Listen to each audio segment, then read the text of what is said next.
Mesdames et messieurs les délégués, chers frères et sœurs, chers invités, chers amis, c'est une grande joie pour moi de vous adresser mes très fraternelles salutations en Christ à l'occasion de ce début de cette Assemblée générale 2024 de la Fédération protestante de France. Je formule le vœu pour nous tous que cette Assemblée soit un moment précieux de vie fédérative, riche de rencontres et de découvertes mutuelles, qu'elle soit bénie d'échanges féconds et de réflexions nourrissantes, et qu'ainsi, elle nous permette d'approfondir notre sens de l'appartenance à cette fédération d'églises, de communautés, d'œuvres et de mouvements héritiers de la Réforme qui se tiennent ensemble pour honorer leur commune vocation de témoigner de l'Évangile libérateur. Dans ce propos, ce message du président, je voudrais aborder avec vous 3 points. Premièrement, évoquer à partir du mot d'ordre 2024 quelques aspects de la manière dont je perçois les enjeux de la présence du protestantisme en France. Ensuite, je voudrais vous exposer le choix stratégique et vocationnel qui me semble se présenter aujourd'hui à la Fédération protestante de France. Et troisièmement, vous expliciter la singularité du protestantisme français, un aspect qui me semble central pour le projet fédératif. Et je terminerai par quelques aspects ou quelques éléments de l'agenda du protestantisme français en 2024. Prenez soin les uns des autres. Énonce, en résumé, le passage de la première épître aux Corinthiens que la Fédération protestante de France a choisi comme mot d'ordre pour 2024. Afin de stimuler notre méditation, de guider nos réflexions, de nourrir notre action, la Fédération a retenu une invitation à la sollicitude. Face aux multiples tiraillements et tensions qui gangrènent notre pays, tant au niveau social, économique, que politique, cette exhortation à un sursaut de fraternité s'est imposée comme une leçon d'évangile pour dégager une perspective dans un horizon sociétal bien sombre. Vous le savez, dans bien des sociétés occidentales, l'adhésion aux valeurs supérieures, ces valeurs qui avaient été forgées au lendemain de la Shoah dans un élan prophétique, et qui sont sanctuarisés dans la Convention européenne des droits de l'homme et la Convention de Genève, et bien cette adhésion s'effrite devant l'indigne exploitation politicienne des précarités, du sentiment d'insécurité, du manque de confiance. Dans notre société fragmentée, bien des personnes ont aujourd'hui besoin que l'on prenne soin d'elles. Nous l'avons mentionné dans les hôpitaux, en prison, dans les EHPAD. Des personnes esseulées, celles dont les conditions de vie ont été précarisées par l'inflation, ou qui vivent avec le sentiment que la collectivité les méprise. Plus que jamais, il nous faut prendre soin les uns des autres, travailler notre attention à l'autre, développer notre culture de la bienveillance, ou, pour reprendre le titre d'un livre de Cynthia Fleury, engager une clinique de la dignité qui atteste à chacun la valeur singulière de son existence. La République promet à ses citoyens l'égalité, la liberté et la fraternité. De ces 3 promesses, la fraternité est la seule qui nécessite l'engagement de tous et la contribution de chacun. Par ailleurs, l'Évangile déploie une vision du royaume de Dieu fondée sur l'accueil, la bienveillance, la réconciliation et l'inclusion. Inlassablement, le Christ allait à la rencontre des personnes considérées, souvent d'abord par elles-mêmes, comme des gens de peu d'importance, voire assignées en marge de la société pour être mieux rabaissées, des femmes, des malades, des étrangers, des impurs. Et le Christ ne se contentait pas de les visiter ou seulement de les visiter, ou de les relever ou de les encourager, il les invitait à changer de logique, à se situer sans attendre au cœur de la communauté des vivants, au cœur du royaume. Ainsi, l'invitation à la sollicitude réciproque exprime d'une certaine manière l'esprit même du grand commandement d'amour de Dieu et du prochain. Elle nous rappelle combien l'attention à l'altérité est essentielle pour l'existence même du chrétien. Cette invitation à prendre soin les uns des autres constitue d'une certaine manière une exigeante passerelle entre l'Évangile et la République, entre la tradition judéo-chrétienne et la France. Avec cette exhortation, la Fédération appelle de ses vœux un sursaut d'attention à l'autre pour que naisse une culture de la sollicitude et de la bienveillance et que s'estompent l'ignorance, l'indifférence et la peur. Une telle culture de la sollicitude est aujourd'hui particulièrement attendue dans le cadre du dialogue interreligieux, notamment dans nos relations avec les communautés juives et musulmanes de France. Avec l'embrasement provoqué par l'attaque terroriste du Hamas le 7 octobre 2023, cette attaque a un impact désastreux sur nos sœurs et frères juifs et musulmans en France. Peur de laisser transparaître son identité juive face à la recrudescence vertigineuse d'actes antisémites. Sentiment de stigmatisation, d'une part des Juifs amalgamés avec la démesure déployée par l'armée israélienne, et d'autre part des musulmans, désignés comme présupposés principaux acteurs des actes antisémites en France. Au cœur de cette compétition victimaire, celles et ceux qui cherchent à marquer une attention à leurs sœurs et frères sont confrontés à une réelle crise de l'empathie. L'attention marquée à l'une des causes est immédiatement perçue par l'autre comme une ignorance, voire un mépris de sa propre situation. Il nous faut collectivement prendre soin de nos sœurs et frères juifs. La résurgence d'un nombre d'actes antisémites à un niveau insoutenable est indigne de la France. Nous ne pouvons nous résoudre au fait que des citoyens français vivent dans la peur de leur identité juive ou recommandent, comme je l'ai entendu, à leurs enfants ou aux petites filles de ne porter aucun signe qui pourrait dévoiler leur identité, un bijou avec une écriture hébraïque. De même, nous ne pouvons nous résoudre à admettre la stigmatisation de nos frères et sœurs musulmans qui souscrivent avec loyauté aux principes de la République. Prenez soin les uns des autres, ce mot d'ordre nous invite à un élan d'ouverture et de fraternité, à libérer notre créativité pour inventer toujours plus de liens fraternels, à nous engager sans réserve dans la rencontre et la découverte mutuelle pour déceler ceux qui blessent et y apporter soin. Depuis le 7 octobre, le conflit territorial entre Israël et la Palestine a conféré une nouvelle acuité à la question religieuse en France. Il est, vous l'aurez probablement noté, pour l'instant moins question de laïcité ou de lois confortant le respect des principes de la République que de tensions entre ceux qui sont sensibles à la question juive et ceux qui sont attentifs à la cause palestinienne. Et en bien des lieux, les relations fraternelles établies grâce à des années de dialogue interreligieux sont remises en question en un instant. Le modèle universel que prône la République, ce modèle qui, au nom de la laïcité, accueille chaque citoyen dans son identité religieuse ou son agnosticisme, a aujourd'hui besoin d'une culture de la sollicitude pour construire une société plus fraternelle, pour abattre les murs de l'indifférence et conforter ce lien nécessaire pour faire société. Je suis surpris de voir combien les pouvoirs publics sont aujourd'hui réceptifs à la nécessité d'une meilleure connaissance du monde des religions.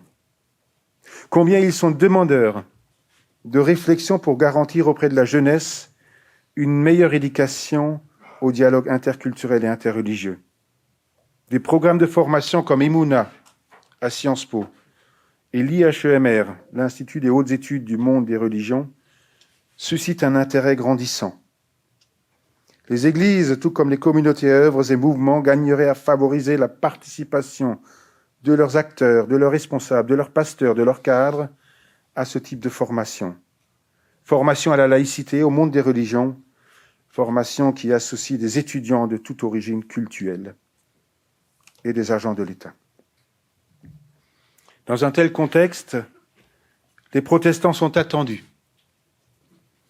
Eux qui, par leur histoire, ont appris à se tenir ensemble en assumant leur dissensus. Eux qui ont développé une capacité à débattre sans ultimement se déchirer.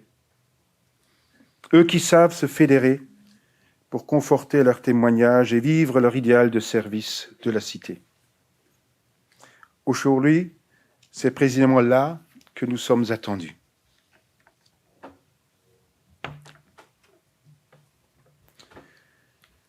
Durant le second semestre 2023, un constat s'est imposé au Conseil de la Fédération protestante de France. Notre fédération se situe aujourd'hui à la croisée de deux chemins. Et d'une certaine manière, un choix d'ordre stratégique se pose à nous. Poursuivre la mission d'accueillir et de rassembler les expressions du protestantisme français,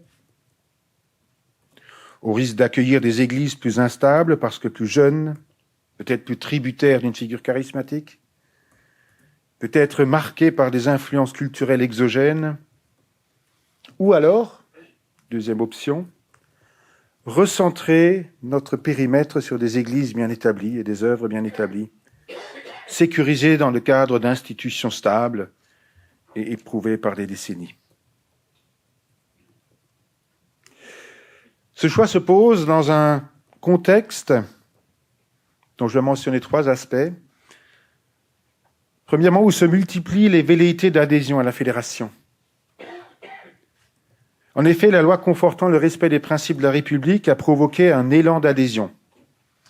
Pas moins d'une dizaine de demandes seront à traiter dans les prochains mois. Cette croissance annoncée est une croissance homothétique, dans la mesure où, à la fois des églises plusieurs fois séculières sollicitent l'appartenance de la fédération à la fédération, je pense à la tradition anglicane en France, ou l'église ménonite, et en même temps des églises très jeunes, dont certaines sont apparues au XXIe siècle. Ce choix se pose, deuxième élément de contexte, dans le contexte où le protestantisme français connaît de significatives mutations internes. En 2009 et 2019, près d'un demi-million de protestants se sont installés dans notre pays. Ces apports d'horizons culturels divers brouillent les lignes de démarcation au sein du protestantisme. Un presbytérien d'origine camerounaise a parfois plus d'affinité avec un évangélique français qu'un membre de l'Église unie ou de l'UEPAL. À ce titre, le concept de société liquide forgé par le philosophe Zygmunt Bauman pourrait s'appliquer au protestantisme français pour traduire le fait que nos repères dénominationnels classiques et historiques s'avèrent aujourd'hui insuffisants pour traduire nos réalités ecclésiales. Et enfin, ce choix stratégique se pose au moment où notre pays s'apprête à voter une loi sur les dérives sectaires.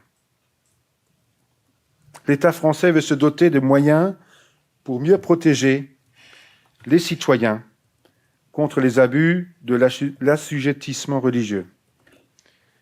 Or, les pratiques de certaines églises, notamment celles moins familières avec les normes du droit français, peuvent comporter, dans la manière dont elles mobilisent le bénévolat de leurs fidèles ou leur soutien, des pratiques assimilables à une forme d'emprise.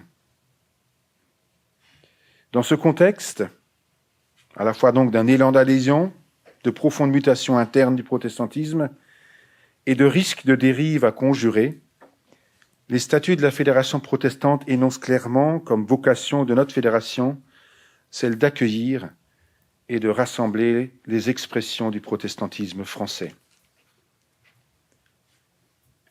Si la fédération devait s'engager à poursuivre cette mission d'accueillir et de rassembler,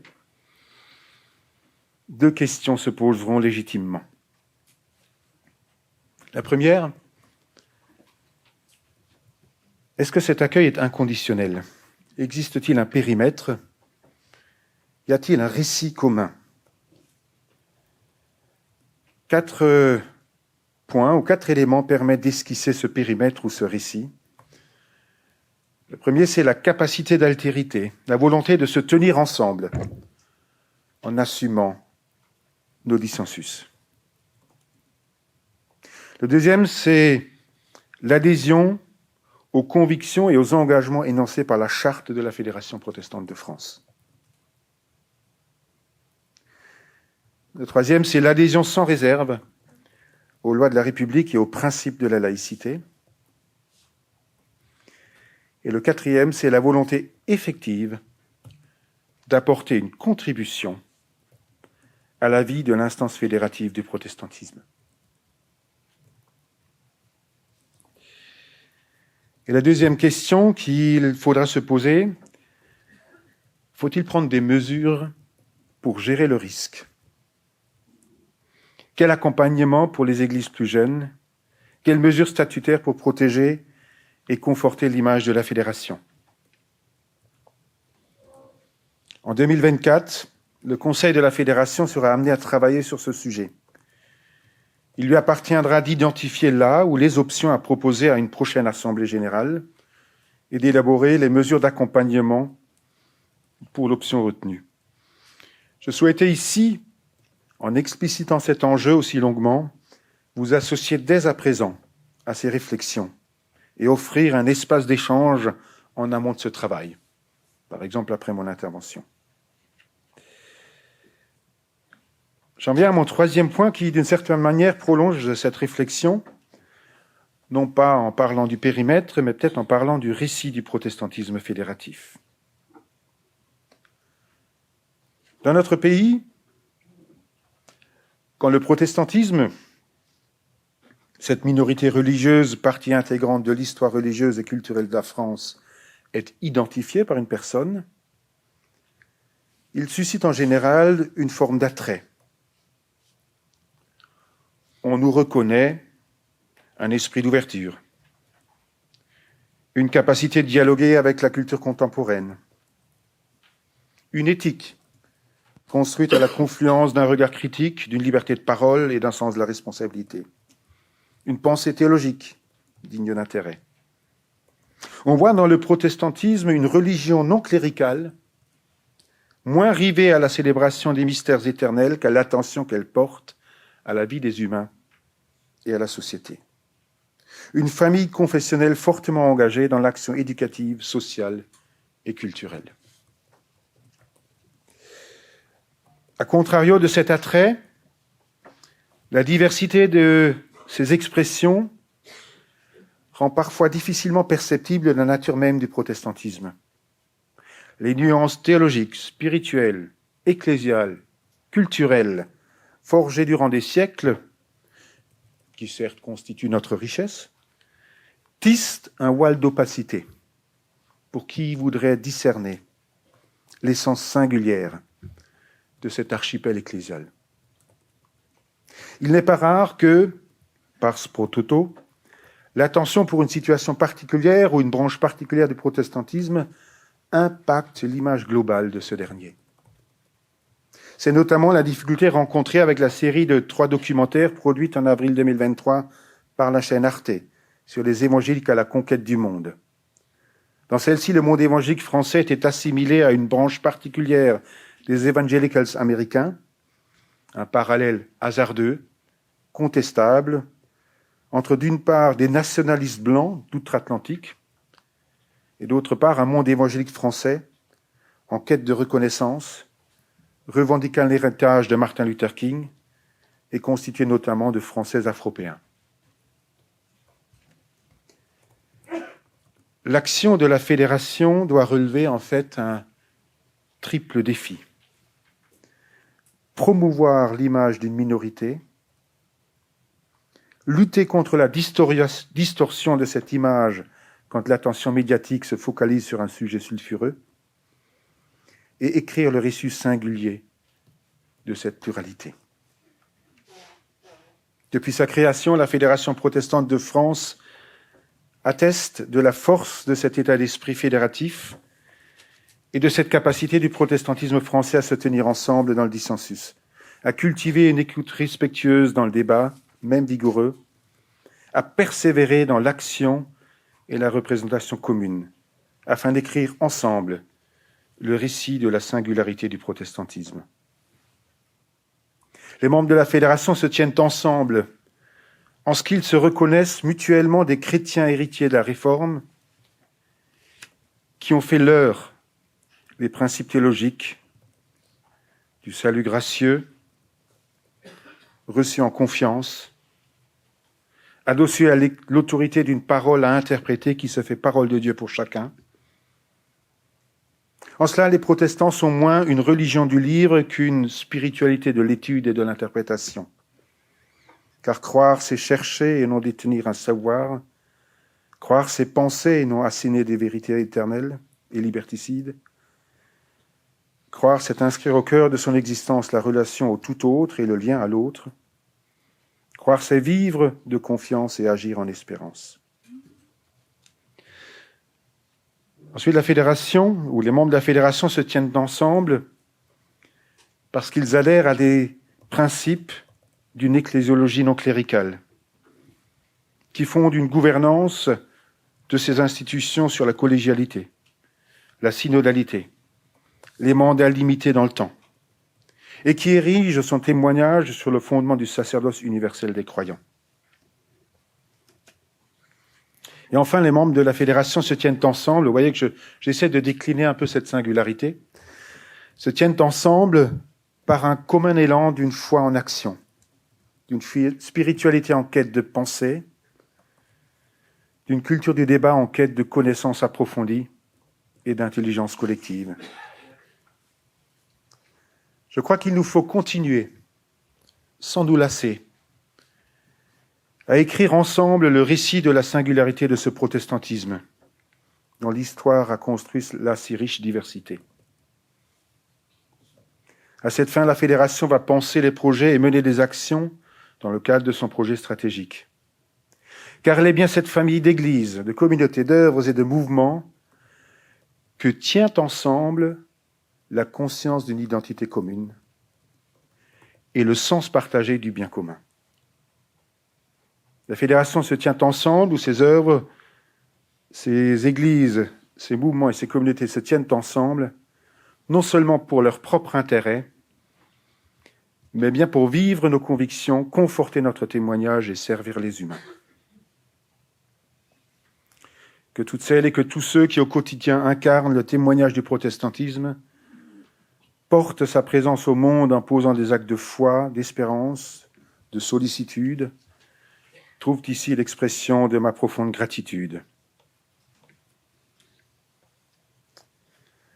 L'agenda 2024 nous offrira de multiples occasions pour poursuivre et témoigner ensemble de ce qui nous habite. Il y a premièrement un agenda politique qui nous tient en haleine. Vous avez noté cette semaine l'avis du Conseil constitutionnel. Nul doute que les articles de la loi immigration censurés pour vice de forme, si je peux le traduire ainsi, referont surface. Le climat social, tout comme le glissement démocratique que traduit le parcours chaotique de cette loi, nous appelle à exercer la plus grande vigilance. Par ailleurs, nous serons sollicités par des projets de loi à surveiller. Le président de la République a annoncé pour ce trimestre 2 textes sur la fin de vie. Un texte programmatique pour développer sur 10 ans une réelle culture de soins palliatifs en France et un autre pour faire évoluer le cadre législatif et ouvrir en France, dans certaines conditions très restrictives, un droit d'accès à l'aide active à mourir. Et puis vous avez le projet de loi sur les dérives sectaires inscrit à l'ordre du jour de l'Assemblée nationale dès la mi-février, sans compter les débats sur la constitutionnalisation de la liberté d'avorter. Et puis à l'agenda politique, nous aurons aussi les élections européennes. La Fédération protestante de France prépare un plaidoyer commun avec l'Église protestante en Allemagne, l'Evangelische Kirche in Deutschland, se souvenant de l'apport franco-allemand au projet européen. Par cette démarche commune, nous souhaitons rappeler les enjeux proprement européens de cette échéance, qui est régulièrement détournée à des fins de politique intérieure. L'Union européenne, bien plus que les États membres, écrit les grandes lignes de la vie des Européens. Ces élections méritent un débat à la hauteur de ces enjeux. C'est ce que nous tenterons de faire valoir avec nos amis protestants allemands. En 2024, l'agenda protestant français comportera un certain nombre de rendez-vous.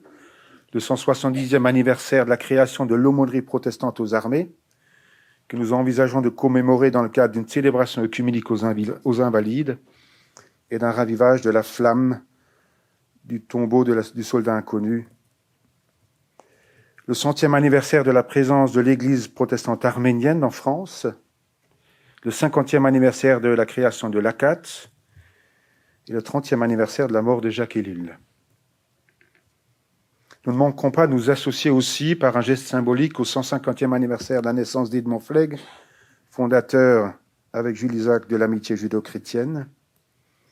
Et nous participerons à la fête universelle du sport à l'occasion des Jeux olympiques et paralympiques, notamment avec une équipe d'aumôniers présents dans le village olympique. Et bien évidemment, nous serons associés à la réouverture au culte et à la culture de la cathédrale Notre-Dame de Paris, de même qu'à l'accueil à Paris de la rencontre internationale de prière pour la paix organisée par Sant'Egidio. Je voudrais conclure mon propos en exprimant une parole de gratitude à tous les membres des commissions, des pôles, des groupes de travail de la Fédération qui, pris dans l'élan du travail sur le projet stratégique, vont poursuivre leur mandat et leurs travaux, leurs réflexions pour relever les défis qu'ils se sont fixés, notamment une meilleure assise de la conscience de l'urgence climatique qui est portée par la Commission écologie et justice climatique, ou le travail sur les violences spirituelles et sexuelles, où nous allons cette année travailler sur le code de déontologie pour les ministres du culte, la création d'une cellule d'écoute et de conseil anonyme, et l'organisation de formations pour les responsables religieux et associatifs, non seulement du protestantisme, mais même plus largement avec l'ensemble des cultes. Je conclus ce propos en renouvelant pour chacune et chacun mes vœux de paix et d'espérance pour 2024. Je vous laisse porter haut cette parole de l'apôtre Paul, prenez soin les uns des autres. Que ce mot d'ordre nous encourage à assurer inlassablement un rôle de facilitateur des relations fraternelles entre les communautés religieuses, qu'il nous encourage à imaginer des gestes de fraternité qui traduisent l'horizon universel de la grâce de Dieu. Je vous remercie pour votre attention.